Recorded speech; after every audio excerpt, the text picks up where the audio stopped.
On June 30th, 1972, two young men named Tim and Vaughn were out at a secluded area of the Couvray River.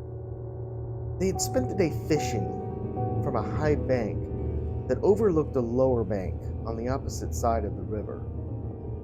As Vaughn smelled the air, he noticed a rancid smell in the air. He looked around and saw what he believed was a naked, hairy hippie walking along the opposite side of the river. Vaughn yelled to Tim to look down at the hippie, who he figured must have been on drugs.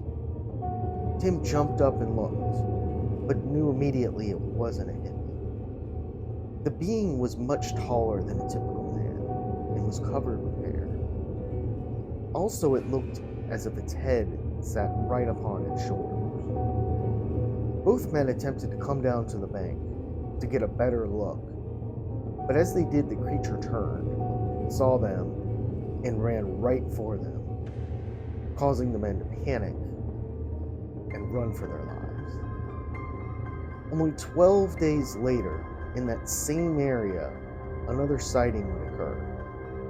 On July 11th, 1972, two young boys, 8-year-old Terry Harrison and his 5-year-old brother Wally, were playing in their backyard of Louisiana, Missouri.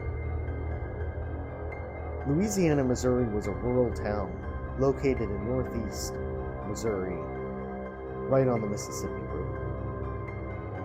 After playing for some time, Doris, the boy's older sister, suddenly heard a panicky scream. As Doris looked out the window, she would be terrified to see a dark-haired, massive creature about 7 feet tall with a pumpkin-like head. Doris recounted that the creature was holding a bloody, deceased dog and standing by a nearby tree. She described the being as having orange eyes and also, oddly enough, having no neck, with its head just sitting on its body. Later in July that year, a report came from a man and woman from West Virginia who were passing through Missouri on a trip. They had planned to stop and rest at Logan Conservation Area in northern Lincoln County. However, when they exited their vehicle, they immediately smelled something that was similar to an entire family of skunks. After looking around, they spotted the creature standing there. The creature had huge pumpkin-like head and glowing candle eyes. They described the beast as being nearly 7 feet tall and weighing 400 pounds. Suddenly, the beast ran towards them, and they ran straight for their car. They barely made it inside when he reached it and began shaking their car for around 30 minutes before finally disappearing after becoming too tired from trying to get into the car. Luckily, there was no significant damage to the vehicle or to the people, and they were able to drive away. As the year progressed, more reports of a strange creature would continue to surface around the area.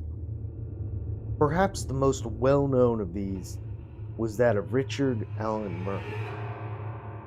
Murray was a local fire department chief and member of the city council.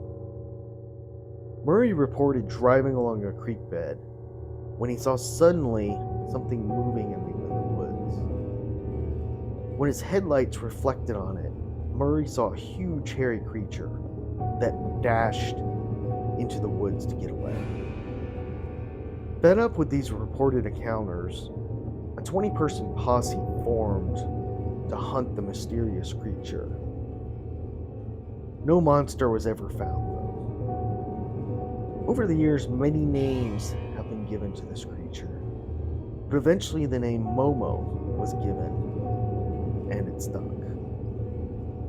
In the 1970s, it said that the monster roamed up and down the Mississippi River, with dozens of sightings in the area, from locals and also visitors.